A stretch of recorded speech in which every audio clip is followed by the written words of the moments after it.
Queridos irmãos, bom dia. Nesta manhã de domingo, nós iniciaremos o nosso estudo bíblico.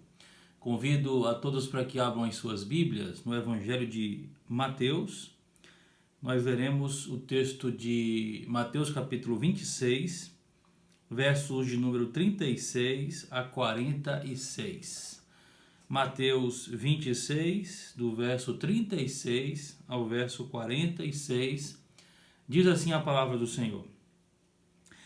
Em seguida foi Jesus com eles a um lugar chamado Getsêmani e disse a seus discípulos: Atentai-vos aqui enquanto eu vou ali orar. E levando consigo a Pedro e aos dois filhos de Zebedeu, começou a entristecer-se e a angustiar-se. Então lhes disse: A minha alma está profundamente triste até a morte. Ficai aqui e vigiai comigo. Adiantando-se um pouco, prostrou-se sobre o seu rosto, orando e dizendo: Meu Pai, se possível, passa de mim este cálice. Todavia não seja como eu quero, e sim como tu queres. E voltando para os discípulos, achou-os dormindo. E disse a Pedro: Então, nenhuma hora pudestes vós vigiar comigo? Vigiai e orai, para que não entreis em tentação. O espírito, na verdade, está pronto, mas a carne é fraca. Tornando a retirar-se, orou de novo, dizendo: Meu Pai, se não é possível passar de mim este cálice sem que eu beba, faça-se a tua vontade. E voltando, achou-os outra vez dormindo, porque os seus olhos estavam pesados. Deixando-os novamente, foi orar pela terceira vez, repetindo as mesmas palavras. Então voltou para os discípulos e lhes disse: Ainda dormis e repousais? Eis que é chegada a hora, e o Filho do Homem está sendo entregue nas mãos de pecadores. Levantai-vos, vamos, eis que o traidor se aproxima. Vamos orar, meus irmãos. Santo e eterno Deus, eu peço a Ti que Tu nos abençoes na exposição, no estudo da Tua Palavra, que o Senhor abençoe a todos os que estarão acompanhando, assistindo e seguindo o estudo bíblico desta manhã. Que o Senhor nos dê entendimento e, acima de tudo, Deus, que o Senhor transforme nossas vidas por meio da Tua Palavra, pelo Teu Espírito Santo, a vivermos, ó Deus, e aprendermos a viver de uma maneira correta, agradável aos Teus olhos. É a nossa oração, Senhor, em nome de Jesus. Amém. Meus irmãos, eu gostaria de, nessa manhã, enfatizar o versículo de número 41 desse texto. A minha intenção aqui não é o de explicar ou expor todo o texto, mas de falar sobre um tema específico. O verso 41 desse texto diz assim: Vigiai e orai para que não entreis em tentação. O espírito, na verdade, está pronto, mas a carne é fraca. Mas a carne é fraca. Existe uma conhecida tríplice referência a nossos inimigos, né? Que é a carne, o mundo, a carne e o diabo. E eu gostaria de falar sobre um desses três inimigos nesta manhã. Falaremos sobre o inimigo o nosso inimigo, que é a nossa carne. E mesmo que as escrituras elas nos expliquem detalhadamente sobre esse assunto, ainda muitas pessoas acabam por se confundindo quanto a este assunto. Afinal, quando a Bíblia ela se refere à expressão carne, o que a Bíblia quer dizer com isso? E nesse caso específico, o que Jesus quis dizer quando ele disse que o espírito na verdade está pronto, mas a carne é fraca? Vamos entender um pouco então acerca disso, meus irmãos. Em nosso dia a dia, meus irmãos, quando nós usamos então a palavra carne, quase sempre nós usamos no sentido dessa parte física do nosso corpo, ou do nosso corpo em geral, né? Da matéria. E não é errado nós compreendermos essa expressão desta forma. Entretanto, meus irmãos, é importante que a gente entenda que não há uma divisão de importância, digamos assim, em nossa criação, né? Ou seja, quando a gente pensa sobre a carne e sobre o espírito, né? Ou a nossa carne, nosso espírito, nós não estamos falando de duas coisas completamente antagônicas ou completamente distintas, né? Mas nós estamos nos referindo a duas coisas que fazem parte da constituição humana e que foram criados por Deus. Deus criou o nosso corpo e também Deus foi quem criou o nosso espírito, de maneira que essa ideia de que tudo que é físico, tudo que então visível, ela faz parte do pecado, e o que é invisível ou espiritual não está relacionado ao pecado. Mas na verdade, meus irmãos, toda a nossa estrutura, seja física ou espiritual, ela foi afetada pela queda, ela foi afetada pelo pecado.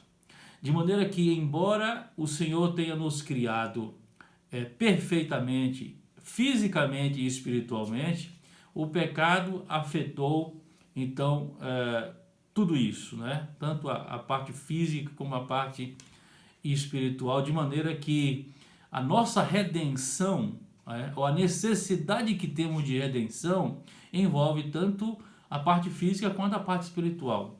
Não é à toa que a Bíblia ela ensina sobre a importância da ressurreição. Por quê? Por que a Bíblia fala da importância da ressurreição? Porque o ser humano só pode estar completo com o seu corpo e a sua alma. Então, quando uma pessoa morre, quando seja ela crente ou descrente, no último dia, quando Jesus voltar, então o corpo terá que se reencontrar com a sua alma para que eles estejam completos e sejam ou julgados para os ímpios ou absolvidos e salvos para os crentes. Mas nesta nossa vida, meus irmãos, tanto a carne quanto o espírito foram afetados pelo pecado e ambos necessitam de redenção. Quando a gente pensa sobre a expressão carne nas Escrituras, quando a gente estuda esta expressão, esta palavra nas Escrituras, nós descobrimos que esta palavra, ou esse termo, ela é usada com duas palavras na língua grega. Então, nós temos duas palavras na língua grega para a palavra carne na língua portuguesa, que são a palavra soma e a palavra sarse. A palavra soma, ela significa ou é traduzida como carne no sentido de corpo físico. E corpo físico. Por exemplo, nós temos uma palavra na língua que nós usamos na nossa língua portuguesa, que é a soma de duas palavras gregas. Aqui é a palavra psicossomático ou doenças psicossomáticas. A palavra psicossomático é a junção de duas palavras gregas, psique, que significa mente, e soma, que significa o corpo. Então, é uma doença que envolve tanto a mente quanto o corpo. Já a palavra sarse, ela é usada nas Escrituras em várias ocasiões com um outro sentido, diferente do sentido de corpo físico. Vamos primeiro entender a palavra soma. Nas Escrituras, a palavra soma ela aparece várias vezes para se referir a corpo físico. Por exemplo, no Evangelho de João, no capítulo 1, versículo 14, lá João diz que o Verbo se fez carne e habitou entre nós. Então, vejam, a palavra carne nesse sentido, nesse texto bíblico, se refere a corpo físico. Então significa que o Verbo, Cristo, ele se encarnou, ele se apresentou em corpo físico nessa terra. Um outro exemplo está em Romanos capítulo 3, Romanos 9, versículo 3, quando Paulo ele se refere aos seus compatriotas segundo a carne. Os seus compatriotas segundo a carne. O que é que Paulo está querendo dizer com isso? Ele está se referindo à carne no sentido de uma participação humana entre os seus compatriotas. Ele está dizendo, então, se referindo, que os judeus fazem parte, então, desse seu parentesco humano, né? Nós também costumamos usar essa expressão, né? Olha, esse é o meu irmão de carne, ou o meu irmão de sangue, né? Querendo se referir, então, a essa participação humana com outra pessoa. Mas a Bíblia, meus irmãos, ela também, em várias ocasiões, ela usa a palavra carne, e agora a palavrinha grega sarse, para se referir à nossa natureza caída, à nossa natureza pecaminosa. Por exemplo, em Mateus capítulo 15, versículo de número 19, Jesus ele disse assim que do nosso coração procedem maus desígnios, homicídios, adultérios, prostituição, furtos, falsos testemunhos e blasfêmias.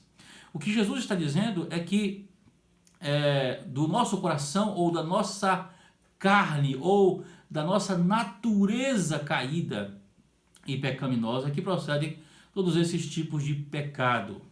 Então, quando Jesus aqui ele se refere aos discípulos dizendo que a carne é fraca, ele está se referindo a essa natureza caída, a sarse, ao nosso a nossa natureza em pecado, que caiu em pecado. Mas é interessante notarmos, por exemplo, em Colossenses capítulo 2, versículo 18, o apóstolo Paulo ele usa uma expressão interessante lá nesse texto. Ele usa a expressão mente carnal. Mente carnal. O que é que Paulo ele quer dizer quando ele usa essa expressão mente carnal? E mente carnal, para o apóstolo Paulo e nas Escrituras, não se refere simplesmente, meus irmãos, aos maus pensamentos sobre, por exemplo, vícios físicos como bebedeira ou como fornicação. Mas mente carnal se refere ou está envolta de um propósito determinado contra Deus, ou de pensar e fazer coisas que sejam contra a vontade de Deus. Então vejam só, para a gente entender então esse nosso importante inimigo, que é a nossa carne, que nesse sentido aqui eu quero me referir à natureza pecaminosa, né? Nossa natureza caída, a mente carnal de uma pessoa refere-se não só àquilo que ela realiza como algo pecaminoso, mas aquilo que ela envolve em aquilo que parece ser bom do que ela está fazendo, mas a intenção é má. Por exemplo, uma pessoa ela pode orar com uma mente carnal, né? Tiago disse que a gente ora, né? Muitas pessoas oram, ele fala lá, né? Orais e não pedi, não recebeis, porque pedis mal para esbanjar os vossos prazeres e desejos tortuosos, né? Uma pessoa, por exemplo, ela pode ir para a igreja, frequentar um culto e não ter uma intenção correta na sua participação daquele culto. Então, a mente carnal é mais do que um pensamento que lhe leva a algo ruim.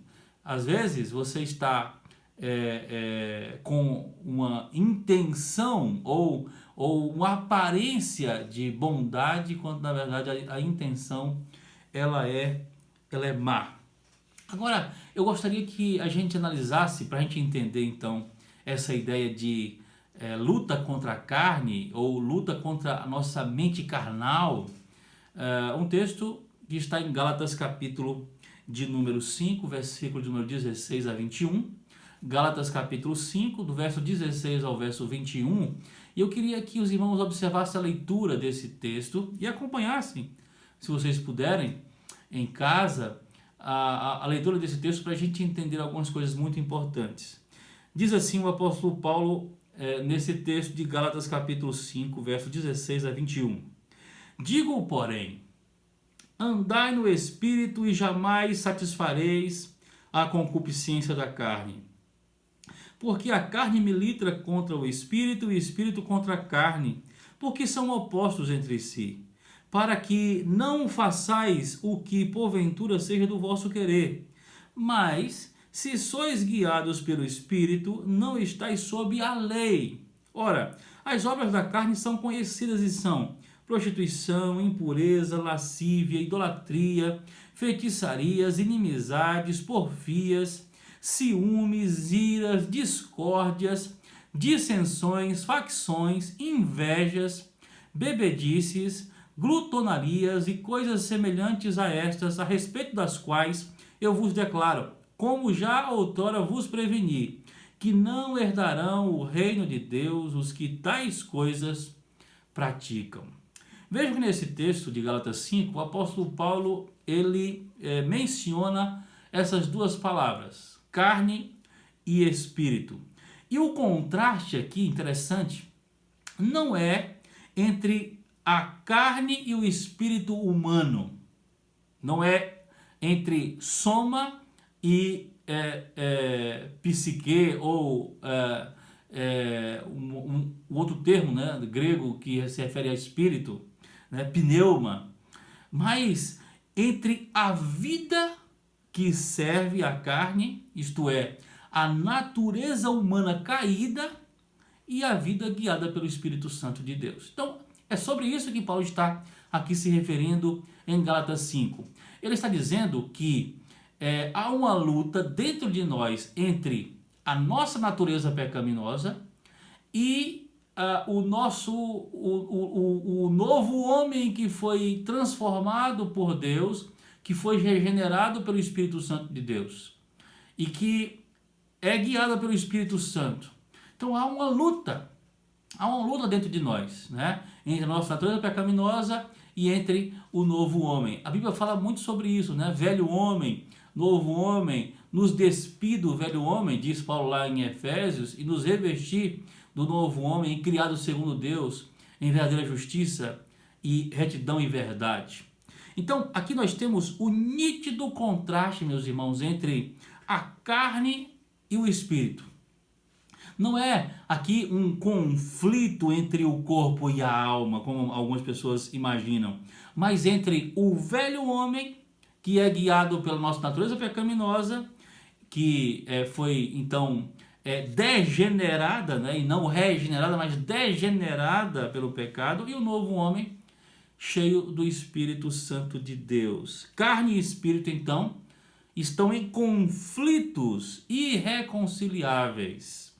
E a nossa natureza caída, ela então resiste a esse domínio do Espírito Santo e procura dominá-lo. Da mesma maneira, o Espírito Santo é o inimigo da carne, da sarce ou da natureza pecaminosa, né? Ele anseia pela glória de Deus, que a carne abomina, né? Ele então procura gerar frutos para a glória de Deus, que também é apresentado aqui nessa lista de Gálatas capítulo 5, do verso 22 ao verso 23. Por exemplo, a partir do versículo 22, o apóstolo Paulo então começa a citar esse fruto do Espírito, que é, segundo ele, amor, alegria, paz, longanimidade, bondade, fidelidade, mansidão e domínio próprio. E o contraste é visto claramente nessas duas listas, né? A primeira lista vai do verso 20 ao verso 21 e a segunda lista do verso 22 ao verso 23. A segunda lista, que apresenta então o fruto do Espírito, será analisado por nós daqui a pouco. Mas eu quero aqui pensar nessa primeira lista, né? primeira lista que apresenta as obras da carne. Quando a gente examina, então, a lista das obras da carne, um elemento, meus irmãos, não deve passar despercebido aqui. A lista, vejam só, observem, a lista ela inclui pecados que envolvem o nosso corpo físico e pecados que são de natureza espiritual ou que envolvem o nosso caráter não físico. Por exemplo, na lista nós encontramos aqui prostituição e bebedice, que são práticas ou pecados cometidos com o nosso corpo físico.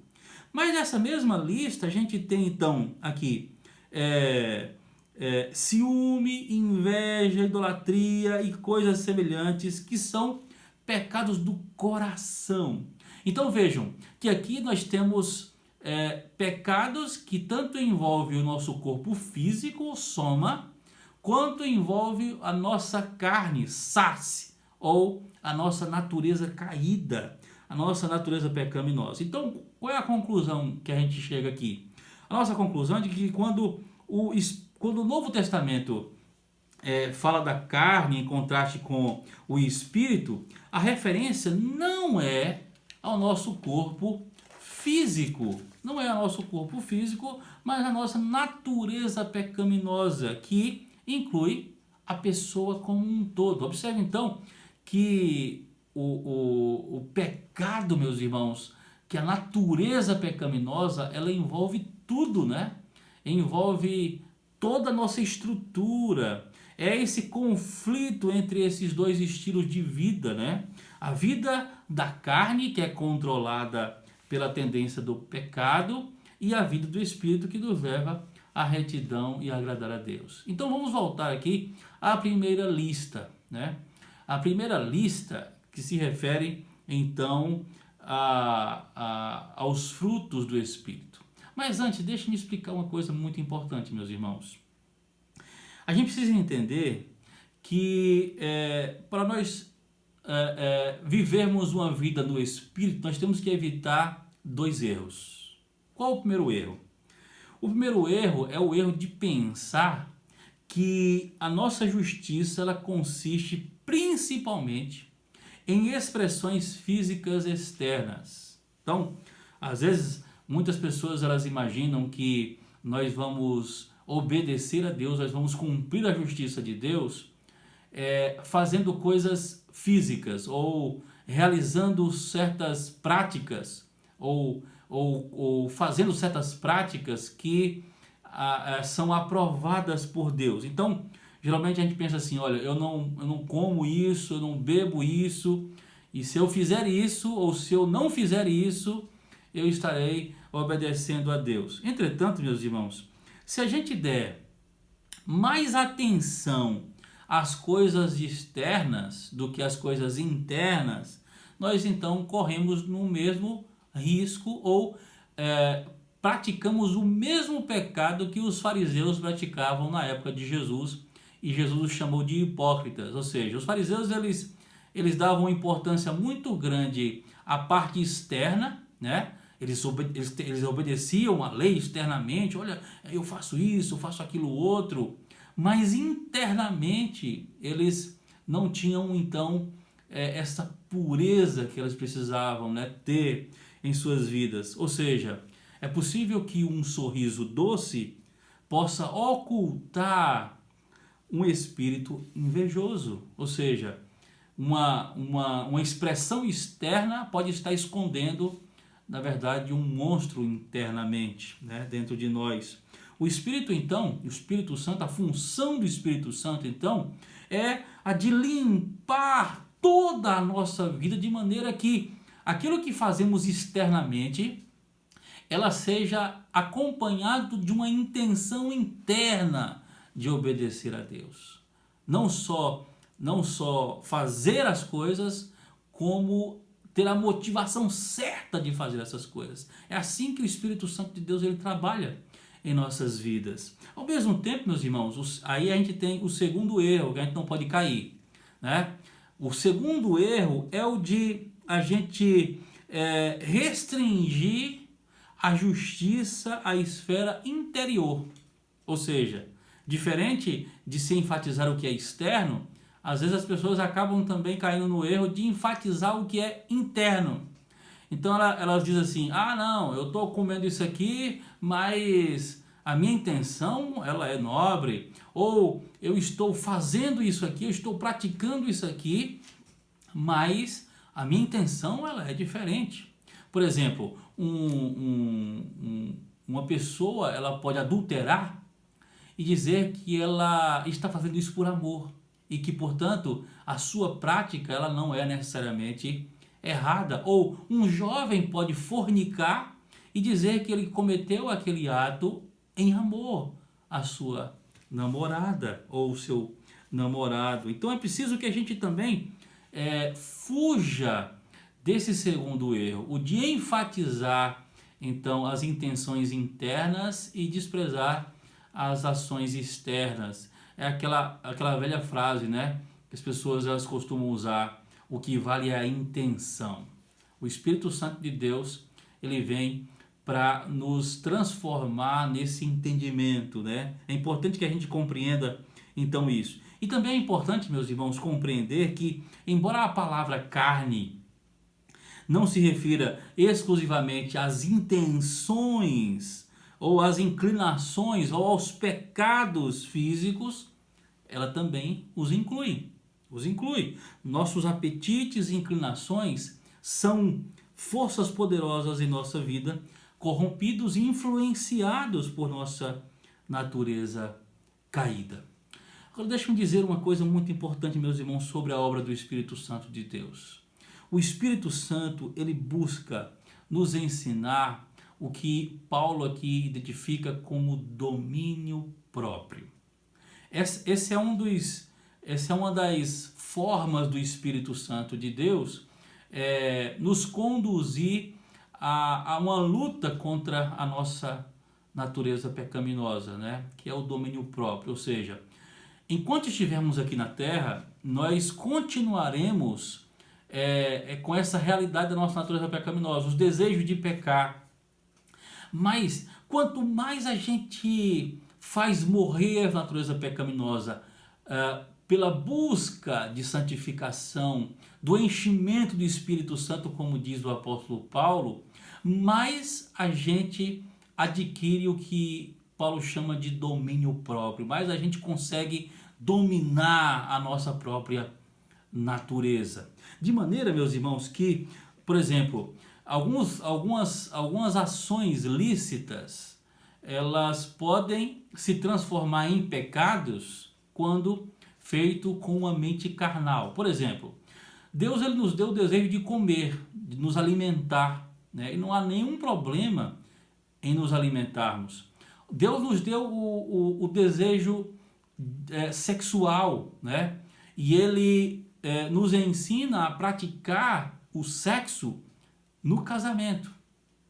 Entretanto, essas coisas que são boas, que são positivas, criadas por Deus, Deus nos deu o paladar para sentirmos o sabor do alimento, Deus nos deu então o impulso sexual, o apetite sexual para que a gente tenha então essa relação de amor com o nosso cônjuge. Ele pode ser conduzido ou inclinado pela nossa natureza pecaminosa para o mal. Então, por exemplo, esse desejo de se alimentar pode se transformar em uma glutonaria, né? O pecado de se exagerar nesse aspecto positivo que o Senhor ele nos deu, né? Então, o outro exemplo, né? Quer dizer, você pode usar o sexo de uma maneira desenfreada que te faça, então, usar aquilo que foi bom, criado por Deus de maneira boa, para uma tendência pecaminosa, né? E não conseguir se controlar quanto a isso. Então, o que eu quero então que a gente entenda é que o pecado não é o uso das dádivas.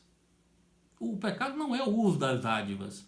Não é você usar aquilo que Deus te dá que é bom, mas o mau uso delas. É o uso delas de um modo que Deus não permite, é o que Deus não se agrada. O domínio próprio, então, é a regra da sexualidade. Nós somos responsáveis, meus irmãos, diante de Deus, então, por nosso comportamento sexual. A Escritura ela declara em Efésios capítulo 5, versículo número 3: mas a impudicícia e toda sorte de impurezas ou cobiça nem sequer se nomeia entre vós, como convém a santos. Essa proibição, então, essa proibição que é uma proibição absoluta, ela tem sido muitas vezes atacada por muitos argumentos seculares, né? Argumentos humanos e ímpios. Ele pode ser extremamente difícil para uma pessoa permanecer casta, por exemplo, particularmente em uma sociedade em que os nossos sentidos são diariamente bombardeados por estímulos eróticos. Mas a lei de Deus ela é muito clara e ela diz não. Ele, o Senhor, nos chama para exercer o domínio próprio, meus irmãos, mesmo no meio de uma sociedade caída, pervertida e vista pecaminosamente. A castidade sexual é difícil de ser obtida por causa da fraqueza da nossa carne, mas ela é possível e Deus ordena que a busquemos. É por isso então que os jovens eles não podem se entregar à lascívia, aos desejos sexuais, simplesmente porque não conseguem se controlar, né? Então a ação do Espírito Santo está justamente em nos controlar nos nossos impulsos e desejos pecaminosos, né? Mas Deus ele ordena que busquemos o Espírito Santo, busquemos ao Senhor e a sua palavra para que esse fruto do Espírito esteja em nossos corações, o domínio próprio. É escandaloso para Deus que mudemos os seus padrões e chamemos o mal de bem e o bem de mal. A carne, portanto, meus irmãos, é uma aliada do mundo e também do diabo. Ela busca a sua justificação não por meio da justiça de Cristo, mas pelos padrões do mundo. A carne é aliada do mundo e o mundo é aliado de Satanás. Aqui, o inimigo ele busca a nossa destruição, chamando-nos para longe do Espírito Santo de Deus, para que nos rendamos a esta carne ou a esta natureza caída e pecaminosa. Mas o Espírito Santo de Deus é o nosso aliado. É o aliado de todo crente. Como é triste, meus irmãos, que todos os dias sejamos lembrados da aliança de nossa mente, nosso corpo com este mundo caído, enquanto nos esquecemos de que os filhos de Deus têm também o Espírito Santo para nos ajudar. Em um mundo em que a carne parece governar a atividade humana, o Espírito ainda está presente, capacitando todo o povo de Deus a agradar o Senhor. A minha palavra nessa manhã é para que você entenda a necessidade de buscar a Deus, a necessidade de se encher do Espírito Santo de Deus. Quanto mais nos enchemos do Espírito Santo, mais fazemos mortificar a nossa natureza pecaminosa. Quando você sente impulsos pecaminosos incontroláveis, é sinal de que você está deixando que a sua natureza pecaminosa fale mais alto do que a condução que o Espírito Santo dá à sua própria vida. Busque o Senhor, sirva o Senhor com alegria, com prazer e lute contra a sua natureza pecaminosa, mas lute sabendo que esta luta só pode ser vencida pela intervenção, pela correção e pela direção do Espírito Santo de Deus. Que o Senhor nos abençoe, meus irmãos, nos faça entender a sua palavra em nome de Jesus. Vamos orar. Santo eterno Deus, eu peço a Ti, Pai Santo, que Tu possas abençoar os Teus servos nesse momento, nesta manhã, ó Deus, para entendermos a Tua palavra e praticarmos, ó Pai. Nós temos um inimigo, ó Pai, que é a nossa carne, O Senhor Jesus diz que a carne é fraca, ou seja, a nossa natureza pecaminosa está sempre nos conduzindo, ó Deus, a fazer o que é errado, o que é pecaminoso. Por isso te pedimos, ó Deus, dá-nos, ó Deus, a força do Teu Espírito, conduza-nos pelo Teu Espírito, encha-nos com o Teu Espírito Santo, faça-nos te buscar, Senhor, em santidade, em retidão, para que consigamos, ó Deus, mortificar cada dia mais o nosso velho homem e nos revestir do novo homem, criado segundo o Senhor para a verdadeira santidade, Pai. Santo Deus, abençoa-nos, fortalece-nos, santifica-nos, é a nossa oração em nome de Jesus. Amém, Senhor. Que o Senhor te abençoe em nome de Jesus.